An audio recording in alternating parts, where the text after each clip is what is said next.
You know, it's funny how some people can get attached to fictional characters to an unhealthy degree. Some of them even get to marry their favorite characters. But hey, who am I to talk to, am I right? Looking at you, Wuthering Waves, someday I'll cover your characters. But in the meantime, let's admire some imaginary men, shall we?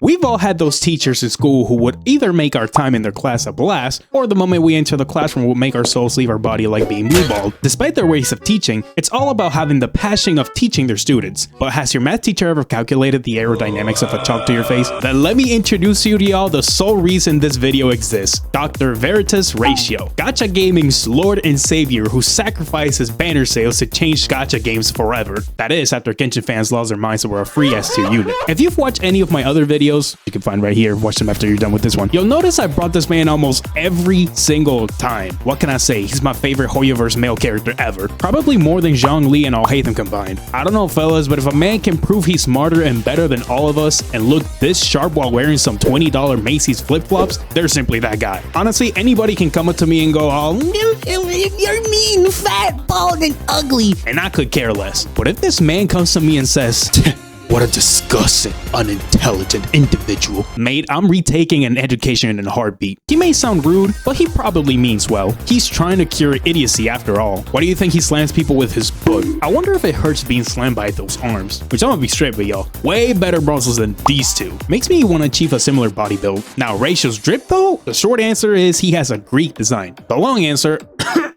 sharp eye shape meant to look down on you, fresh purple cut, perfect angled jawline, beautiful black vest that has blue and white cloths laying on top of it, while keeping his chest and side windows exposed, two flowing scars that make him a swaggier dude, and chef-kiss gold ornaments like his laurel wreath, his pauldron, and his rings, of course. If any of you is looks maxing, this man is your new role model. And if you think he's not good enough, oh boy, let me tell you about his kit. Dr. Ratio is all about the amount of debuffs on the enemy. When you use his technique, is that a JoJo reference? When you press the skill button on his turn, you'll see a percentage on top of the enemy. The higher the amount of debuffs on the enemy, the higher the percentage, and the more likely the skill will trigger his follow-up attack, his main way of dealing damage. To guarantee his follow-up attacks, you simply apply 3 debuffs and you're good to go. But that's not all. Drop a pillar on the enemy, and when anyone other than Ratio hits that enemy, you guarantee 2 extra follow-up attacks regardless of the amount of debuffs. Speaking of which, why does Ratio's follow-up attack sound so sexy, man?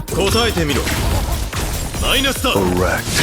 I think I got hard. On the topic of hard, Ratio's a crit character, and just like any other crit character, you need to build a solid crit rate crit damage ratio on them, no pun intended. But with Ratio, he's got your back. Every time you skill on a debuff enemy, Ratio gains extra crit rate and crit damage at the same time, up to 15% more crit rate and 30% more crit damage to be exact. If you're struggling with this game's content, trust me, dust out your Dr. Ratio. Super flexible to build, super fun to play, and deals insane amounts of damage. Definitely my favorite character to play with.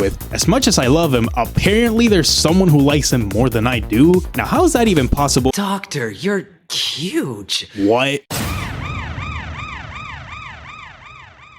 Hey guys, who in the world is Aventurine? I tried googling their name, but the Master Emerald allowed me to feel. Oh, this guy. He's gay! This criatura wasn't liked by many people when Penacony first dropped. He was arrogant, annoying, harassed us in a room. Dude was a brat. But one patch later, and Aventurine is the GOAT. No, really. He may not have teched an omnipotent slash, but he did casually walk into a black hole without breaking a sweat. This guy's base. Not too base though. Some things cannot be simply forgiven. But according to what we learned about him in 2.1 story quest, he has it all under control. A bit concerning coming from a literal gambler, but apparently he has archie-sonic levels of luck. Fate is always on his side. No wonder he's so confident with his plans. So mate, can you win the lottery for me, please? While some people disliked Aventurine at the beginning, let's be real, bro is stripped out to the max. I wish I could have this much drip when I grow up, but we can't go through his outfit without pointing out his most prominent feature, his eyes. Yeah, his purple eyes are very pretty, but you probably thought of one of these cats, Alice in Wonderland Cheshire Cat or Ruby Volume 9 Curious Cat, or you thought of both of them like me, I don't know. The one thing I love about Aventurine's design is his suit and emerald green shirt. Are you serious? Another chest window? Concentrate, Jassa, don't let it distract you. But let me distract you real quick and remind you to hit that like and subscribe button if you're liking the video. It'll be very much appreciated. Now we may proceed to the rest of the video.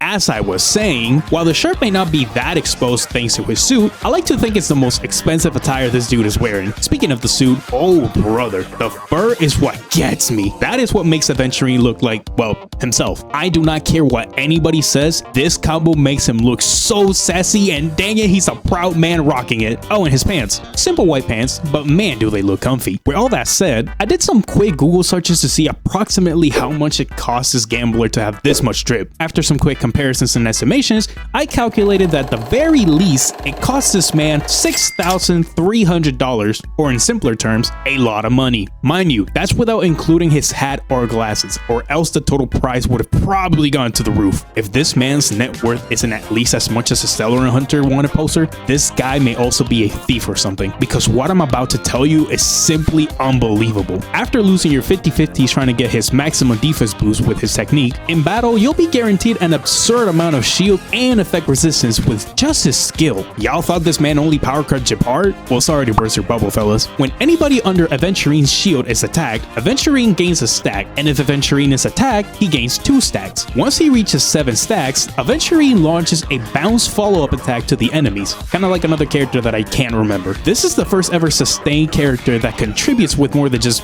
well, sustaining. Additionally, his ultimate lands a debuff on the enemy where attacks landed on them will deal additional crit damage. Oh, and he gets extra stacks. Unfortunately, the extra stacks are Mario Party levels of RNG. This man surely bets it all. We're not done yet. If his follow-up attacks caught your attention, then make sure you pair him up with follow-up attack units, as every follow-up attack grants him a stack, so be ready to see it rain every 10 seconds. Aventurine is such a good sustainer, literally use him however you like. Don't forget enemies can decrease your party's HP thanks to Aventurine. He did say he busts or take it all. His words, not mine. So before things get weird, let's turn our attention to the last character of today.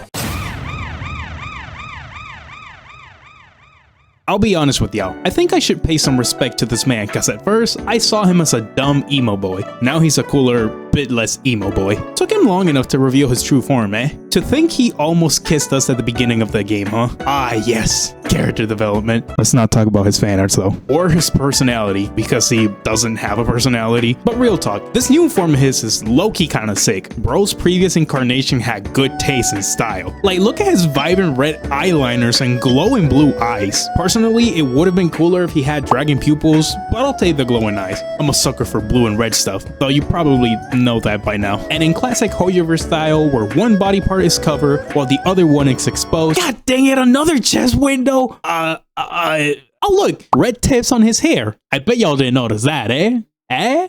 Never mind. As I was saying about his shirt, basically think of it as him wearing a tank top with a shoulder cape or something similar to it. But the one thing I love about his outfit is this thing. While Danhan's design consists of mostly dragging elements like the horns and scale patterns like these right here, he has hints of flower designs, specifically a white lotus. Heck, some of these flowers can also be found as patterns throughout his outfit. And of course, this design wouldn't be as eye-catching without his clean and balanced color palette, going from whites, greens, and blues, and very subtle reds. I'll be real, I don't think I would have liked this man if his design was any different. So congrats Hoyoverse on doing justice with another male character's design. Not that my opinion really matters. But did Hoyoverse also cook with his kit? Well, to be straight with ya, yeah, his kit is pretty straightforward at a great cost. Danhan is an extremely skill point hungry character. Unlike other characters where they use one skill point to attack, for every skill point you use, Danhan enhances his basic attack up to 3 times. This stance is so cool, bro. Enhancing it to 3 times increases his crit damage and allows you to legally wield a war tank. Once the tank is ready for combat, unleash one of the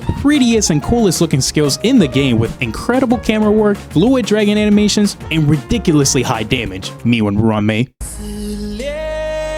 But as stated earlier, it takes a lot of skill points to consistently use his full power. Thankfully, his ultimate comes in clutch, as it deals similar damage to his basic attack and grants 2 stacks of Sacrosancta. These stacks are basically extra skill points Danhan can use to enhance his basic attack. Quick tip, after using his enhanced basic, if his ultimate is available to use before the attack ends, immediately use his ult. This way you'll keep his crit damage buffs and talent buffs for your ultimate to hit even harder, or use sparkles and solve all the previous problems. Also, you do realize you're currently imagining things, right? If you'd like to wake up to reality, consider getting pinched by other videos like the physical video and more. Be sure to vote for the next element in the pinned comment, and I'll catch y'all in the next one.